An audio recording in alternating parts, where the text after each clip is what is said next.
I think what President Trump is going to push for is an end to the war now. He's going to tell President Putin, you just stop.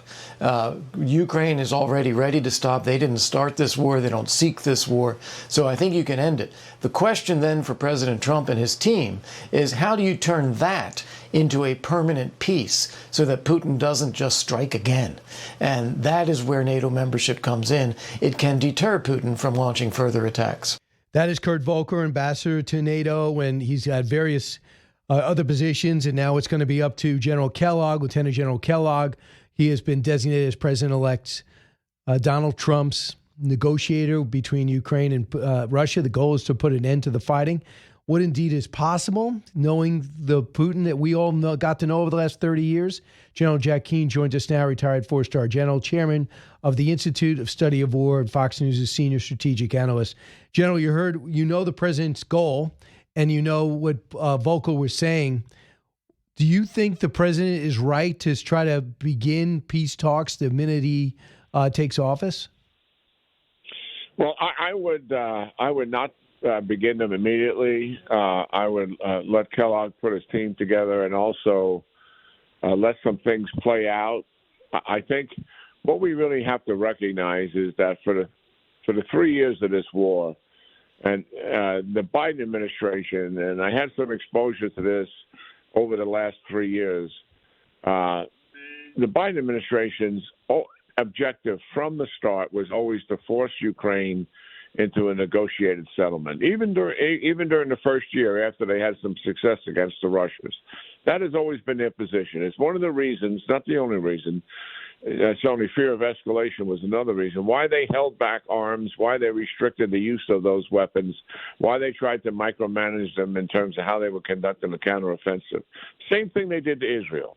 They held Israel back. Why? Because Biden always wanted a ceasefire. He wanted the war to end, even if the war did not end on the most favorable terms to Israel. That has been their position with Ukraine all along. So I would like to see the Trump administration come in and recognize that. And it's not about cutting Ukraine loose. It's not about forcing Ukraine into a bad deal. Look, Ukraine wants the war to end. They didn't want the war in 2014. They certainly didn't want it in 22, and they would like it to end now. I mean, the suffering is significant what has taken place, but they want it to end on terms that are favorable to them, and they want some recognition that what is really happening here. The only guy that doesn't want the war to end, Brian, is Putin. Trump wants it to end. Zelensky wants it to end. The people in Ukraine want it to end. Putin doesn't want it to end. Why? Because he wants to topple the regime and put a stooge in and have him run the country and absorb the Ukrainian military as part of Russia in terms of a force that they can use. That's where he is. And he would look at any ceasefire and peace agreement, just as he looked at the Minsk agreement, just as he looked at multiple ceasefires in Syria. He would see that as a temporary impasse, and he would reposition forces during that agreement, violate the agreement. He's always violated all the others. The evidence is clear. Reposition forces, take advantage. In Syria, no air attacks supposed to take place, was constantly doing air attacks during ceasefire. And he would never, ever give up on his goals. So the Trump team's got to understand where Putin is really coming from. He's a war-fighting commander. He's very different from the Putin 4 years ago when President Trump was talking to him. Obviously the same person, but his responsibilities are different.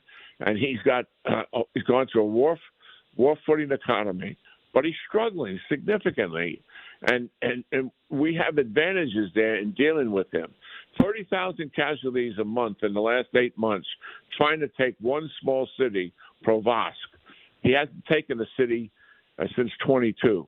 57,000 casualties last month in the same attempt. 100 to 150 tanks a month he's losing. He can only replace 25 to 35 out of his defense industrial base without going to the T-64s, which are the Soviet Union's tanks in their boneyards.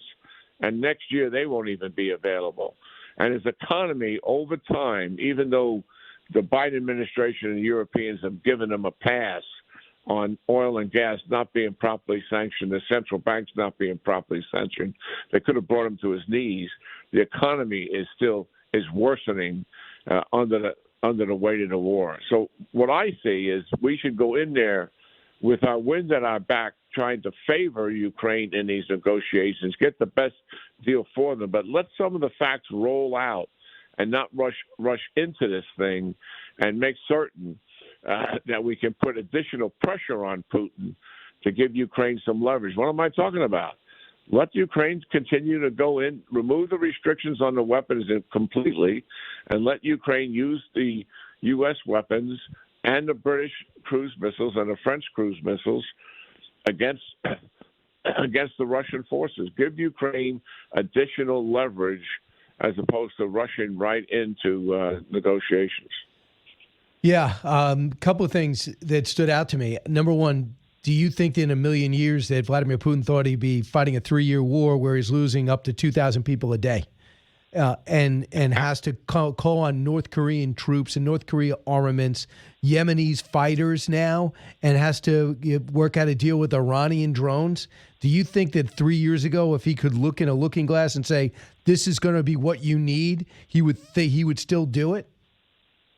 Absolutely not. He made a terrible strategic decision, overestimated his own capabilities, because every time he goes and looks at his military, there was always some scripted live fire event where people rehearsed it for weeks, and then he comes out and sees these airplanes bombing targets and artillery firing and troops on the ground, all scripted, completely rehearsed, not recognizing that his leaders aren't properly trained, nor is his troops properly trained, and they could not even synchronize the most basic of offensive operations what any one of our company commanders would be able to do in the United States Army, the United States Marine Corps. He had no idea how bad his forces are, and their inability to actually put together an effective campaign plan by his general officers, something that we train leaders in the Army to do quite effectively, and it's no wonder they're able to put together effective campaigns going forward.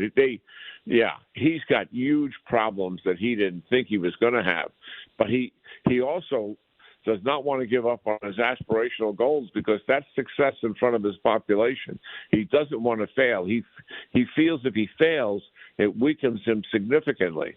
When Yanukovych got run out by the Ukrainian people in 2014, after Putin told him to clear the streets, don't make the mistake that Mubarak made, who didn't clear the streets. Do what the Chinese did and do what the Iranians did. Clear the streets.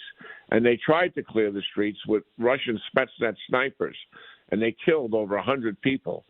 The next 48 hours later, the crowds were bigger than ever, and they began to quadruple each day. 4 days after those crowds gathered, Yanukovych fled the country. Humiliating defeat for Putin. That is why he went into Crimea. That is why he went into Ukraine.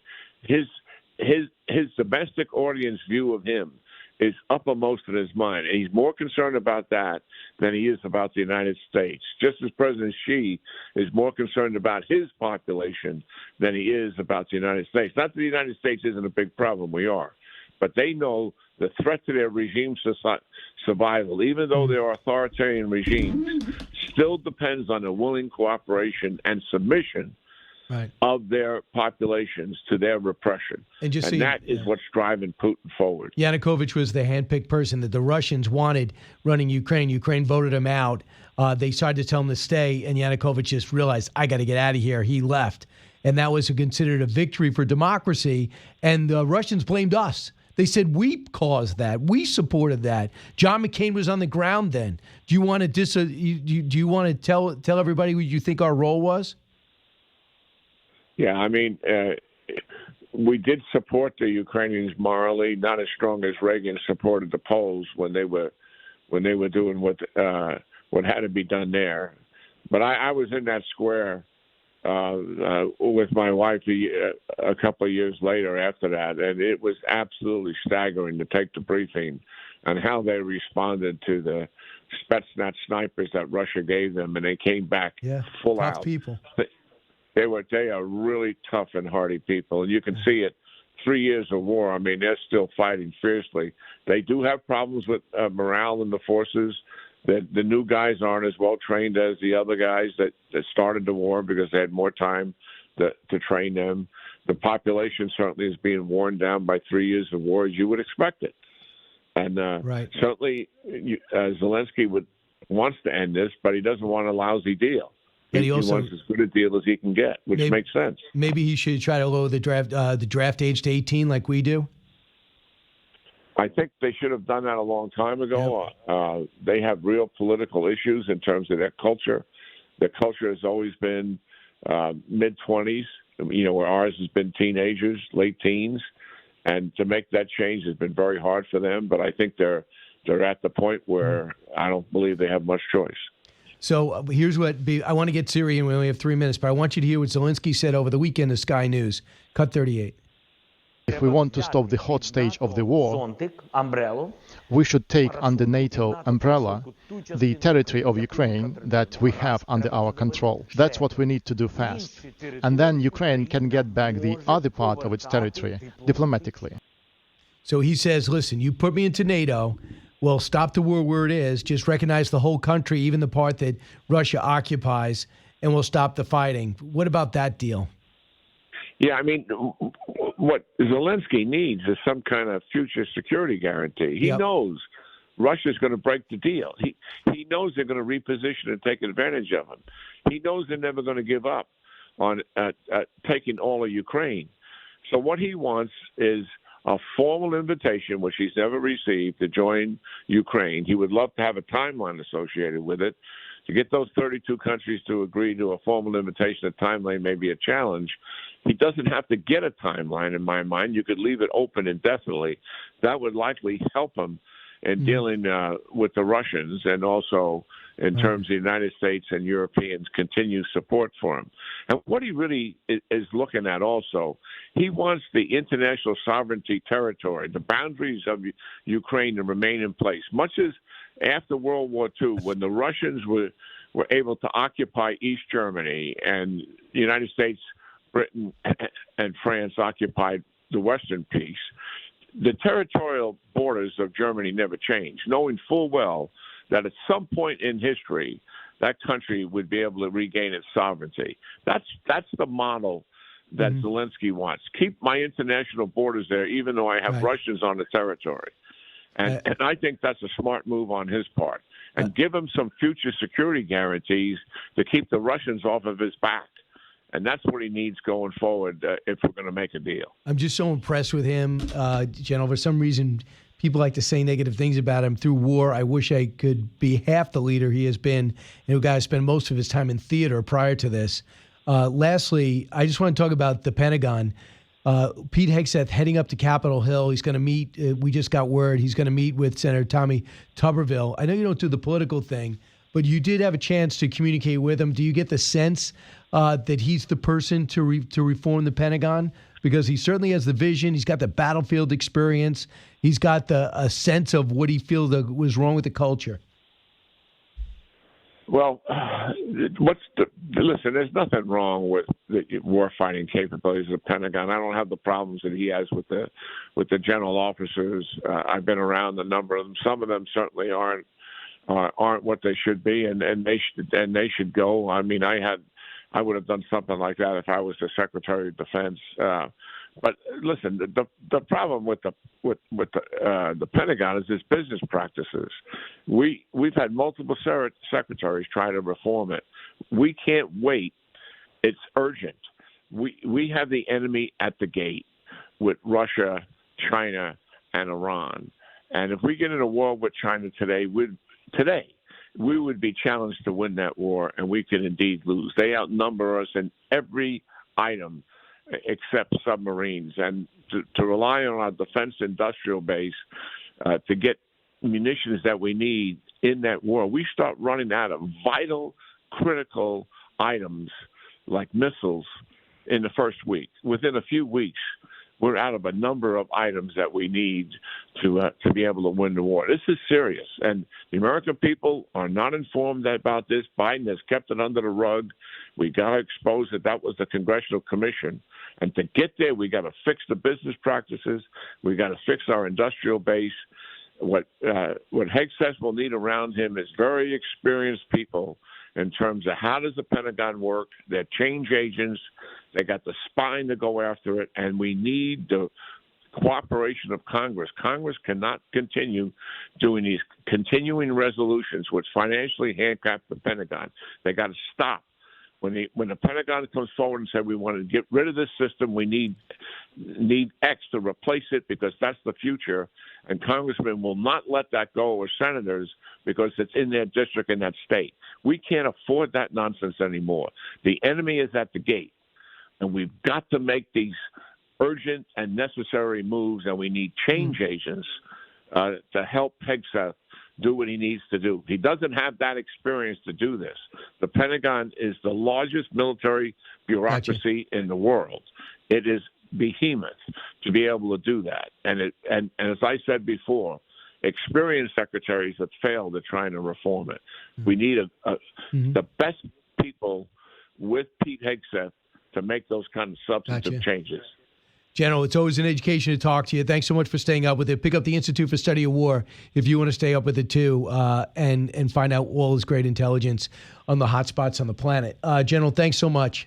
Hi, everyone. I'm Brian Kilmeade. I want you to do me a favor. I want you to click to subscribe to the Fox News YouTube page. This is the only way that I know for sure that you're not going to miss any great commentary, any great news bites, any great interviews coming your way on Fox. You can get it all here on YouTube. So subscribe right now.